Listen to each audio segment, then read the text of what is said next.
Welcome back, everyone. I'm John Furrier, host of theCUBE. We are here at our NYSE studio of theCUBE. Of course, this is the East Coast access point. We got Palo Alto connecting, Silicon Valley and Wall Street, tech and money coming together. This is our crypto Trailblazers series. This is the people making it happen. And as the shift goes on and we're tokenizing all the assets, converting Wall Street into tokenized assets. The world is going crazy, of course. You got all the top technologists, financiers, all in the building here tonight. Vivek Raman's here, the co-founder and CEO of Etherealize. Welcome back for Etherealize, first time back for you. Appreciate it. Thank you for having me. So Grant was on and we had a great chat in our Palo Alto studio for our crypto Trailblazers there. A lot's happened since he's been on, right? So IPO windows open. Ethereum and stablecoins is booming. The market has got a great tailwind, and a lot of the companies that have been doing the work internationally are coming back in the United States. Big story there. But the story is that Ethereum continues to be that layer for stable coins and programmable money.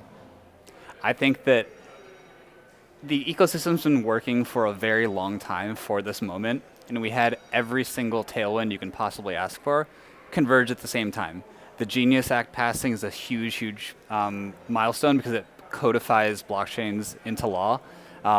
You're seeing the rise of digital asset treasuries, and you're seeing ETH ETF inflows give a lot of tailwind to ETH the asset, and you're seeing institutions that actually are able to tokenize assets now, and everyone's rushing to get a blockchain plan, everyone's rushing to get a tokenization plan.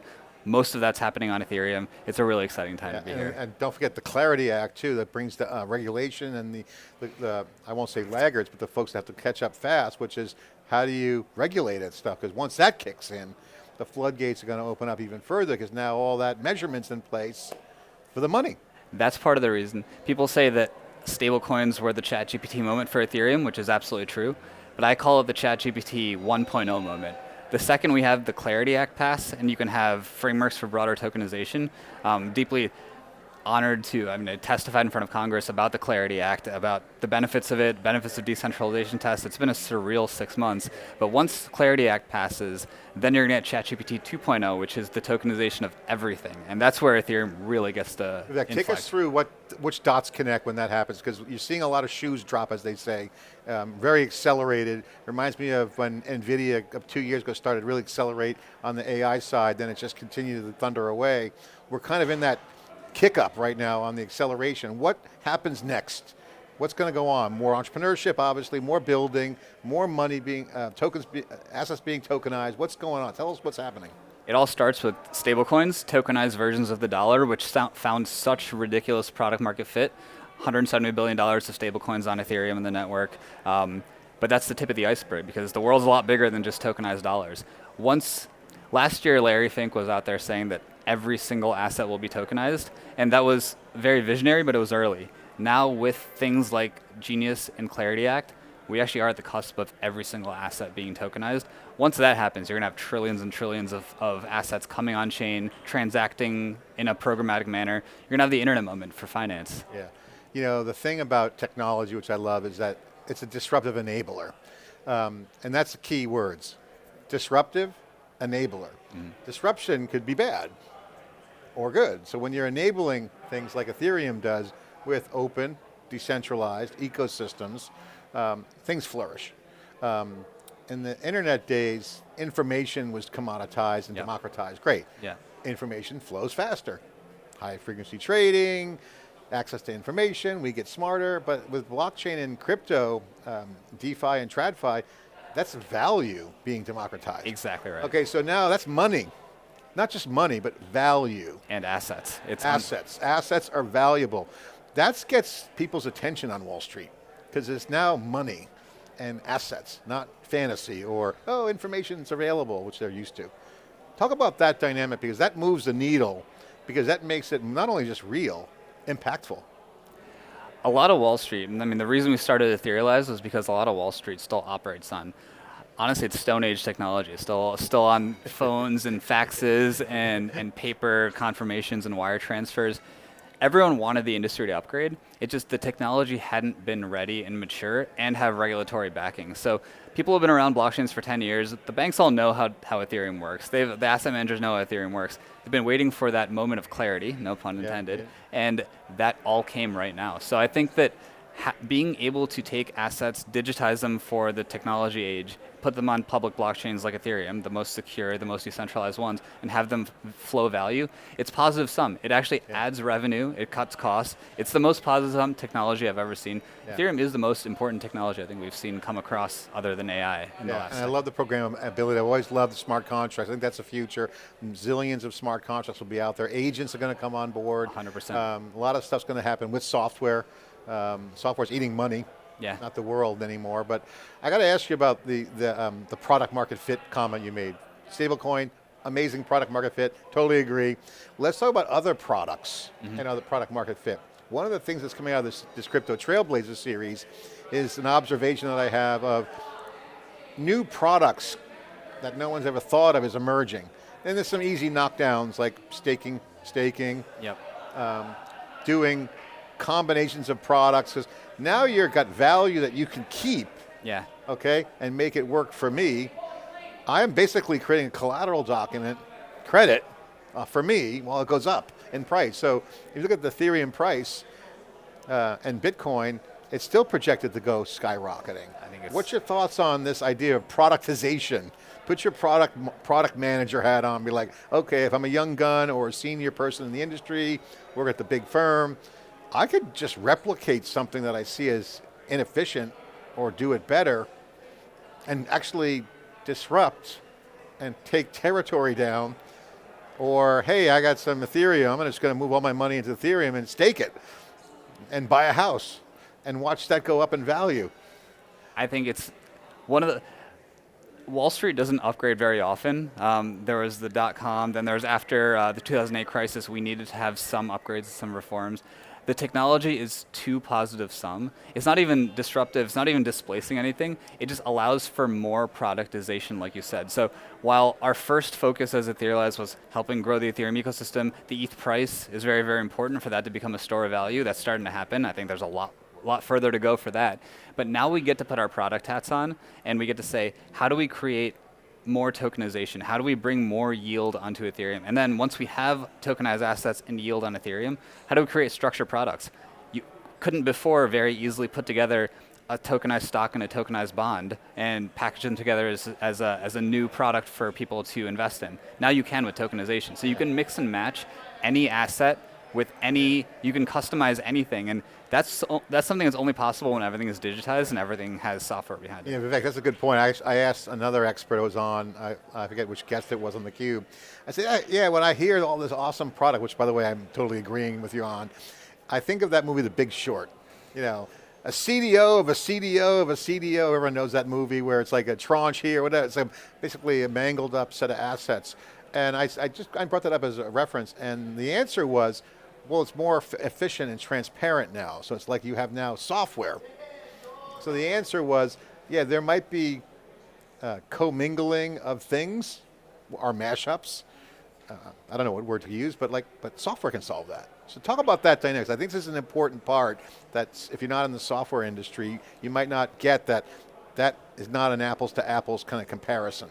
It's not, and it's really, really important to dispel that, because we saw what happens when crypto doesn't reach its full potential. Last cycle, all the crypto activity was done in the shadows. It was actually done off-chain, so it didn't even leverage the blockchain, and you saw hidden leverage pile up, and then we had a crash. This time, when we actually responsibly use blockchains, everything is transparent, everything is collateralized. You can see the collateral that actually backs everything.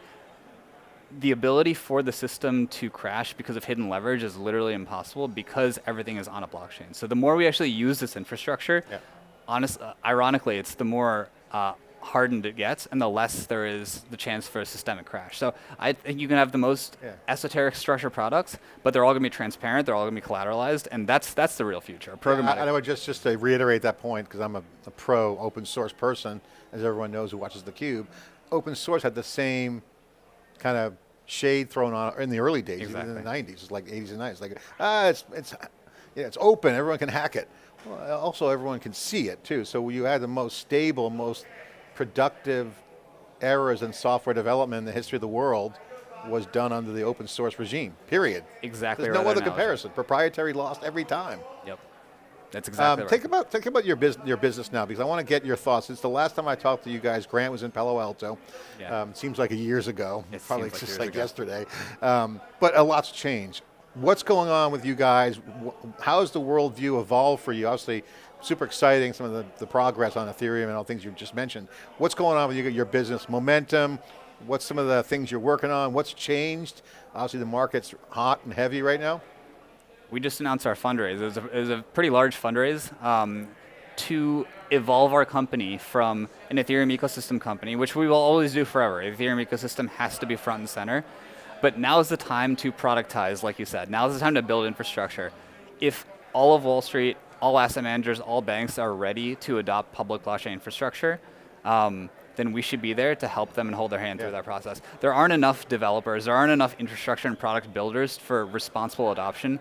We have a very unique team. We know how back offices work, we know how infrastructure works, we know how trading and settlement works. So we want to come in and productize it and work with the banks and the asset managers to upgrade their systems. That's in a positive some way to them. That's the next chapter for Etherealize.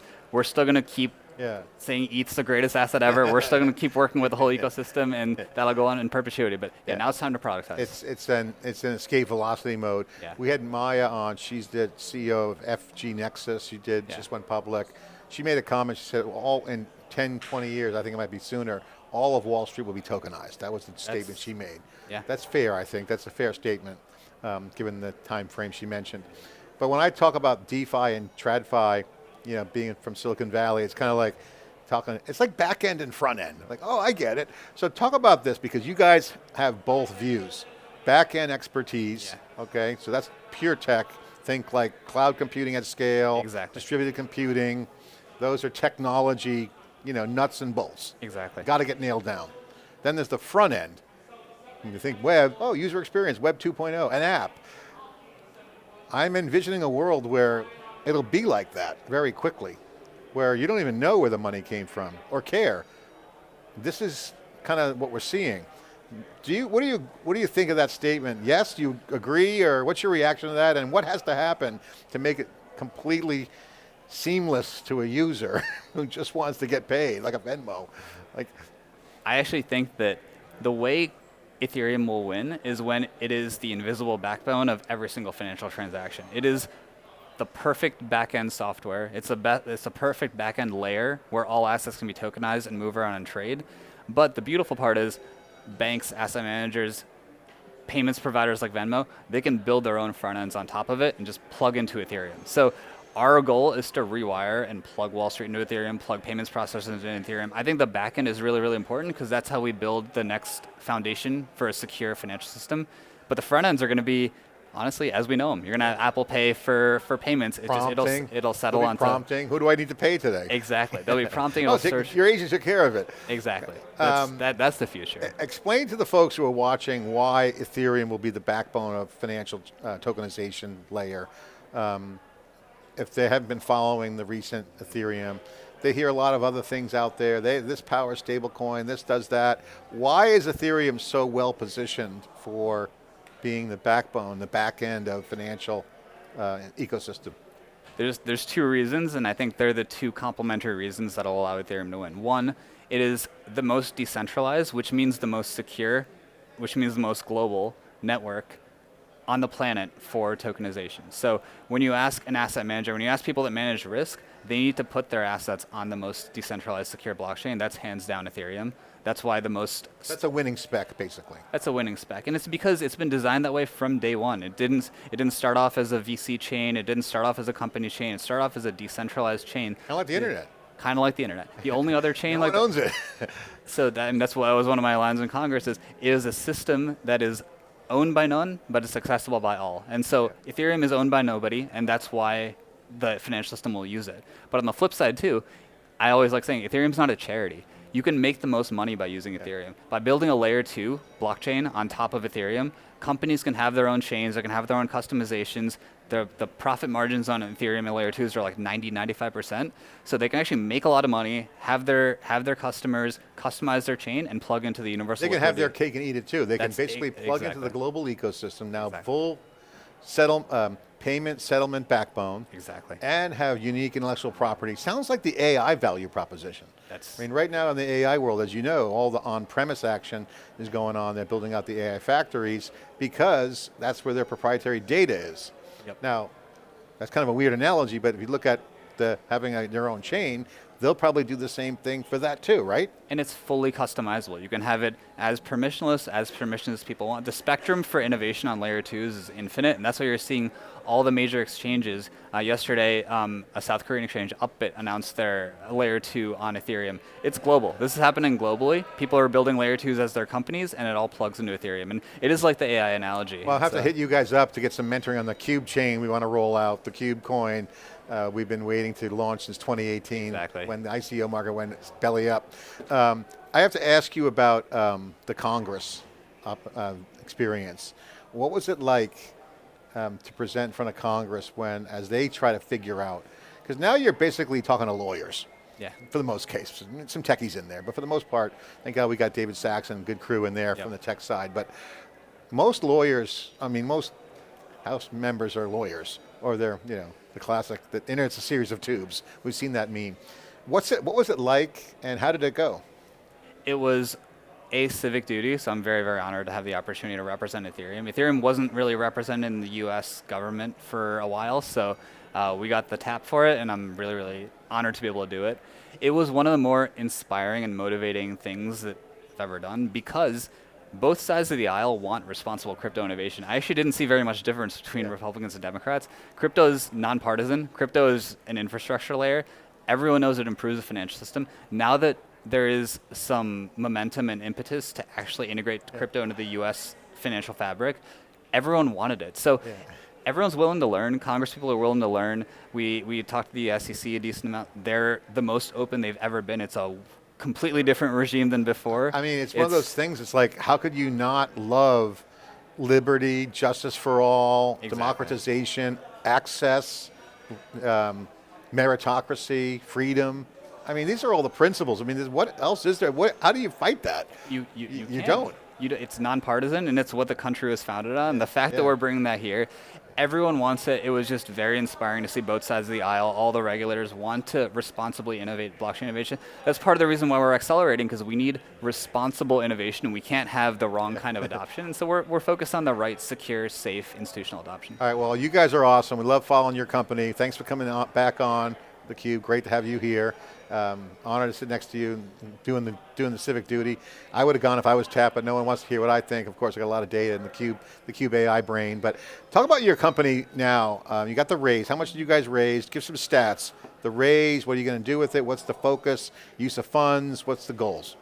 We raised $40 million, which is a big raise for a fairly new company. And the reason is because we need the firepower to go build all the products and infrastructure the Wall Street needs. What does that include? Tokenization of every asset class. We're looking at every single fixed income asset class, yielding asset classes, commodities. All of that needs to come on chain. You said all of Wall Street's going to come on chain in 10 to 20 years. We'll try and do that faster. So, so we need. What would be the optimistic goal? What's the number if you had to kind of put the the glasses half full or almost full? 3 to 5? I mean, certainly within 10. Yeah, trillions of dollars in the next 3 to 5, and then the exponential curve in 10. I think blockchains are here and they're ready, so it's time to put it. And also a lot of infrastructure. Privacy is not solved yet on public blockchains, and every financial player, they need privacy. So we're building very, very bespoke, pretty high-tech, zero-knowledge proof privacy infrastructure to plug into Ethereum, so institutions can compliantly but also privately use blockchains. And then we're building the application suite. It's not just enough to tokenize an asset and throw it on a blockchain. That's a vanity metric. We need assets to actually trade and move and be used in DeFi, like you said, in the back end. So we're building all of that. So it's a real blitz. There's a window of opportunity. We're going to strike. I was talking to an OG Bitcoiner on theCUBE a few weeks ago, and I'm like, remember the days when Bitcoin was so low price that we would give Bitcoin away to friends to get them hooked, to bring people in, to expand the community? And I said, well, we should do the same for stablecoins. Just start and do it, because he made a comment, start doing transactions. And I think the new ethos in the community is just start using it. Yeah. And I think that is coming up. What do you think about that, and what would be the equivalent stablecoin party, like in your world? What is that kind of cool event or thing to do for people to get flowing? Is it more awareness? Because your customers are pretty big customers. Yeah, they're big, they're institutional. POCs, is it a pilot? What do they do? It's all of the, at the institutional level, it's plug them into Ethereum. It's plug them into this amazing backend that upgrades their systems. At the consumer level, ETH is the next Bitcoin. So Bitcoin is now reached store of value status. ETH, people can own it, they can stake it, they can make income off of it. It's an unbelievable store of value asset. So that's what I'd point to. Is that use the DeFi economy by having some ETH and then capturing that upside. You got a lot going on for you guys. Congratulations, and thanks for coming in here for our Crypto Trailblazers ongoing series. Appreciate it. Thank you so much. Congratulations on the raise. Great seeing you. $40 million, and again, the technologists who are building this money being invested, the new wave is here. All the tokens here on Wall Street. I even said there'll be a digital twin soon of NYSE and all the markets. So again, the digital world is connecting with physical. It's happened, it's already happened. Now it's being instrumented and value is going to be created. So of course, we're doing our part to bring that to you. I'm John Furrier, host of theCUBE. Thanks for watching.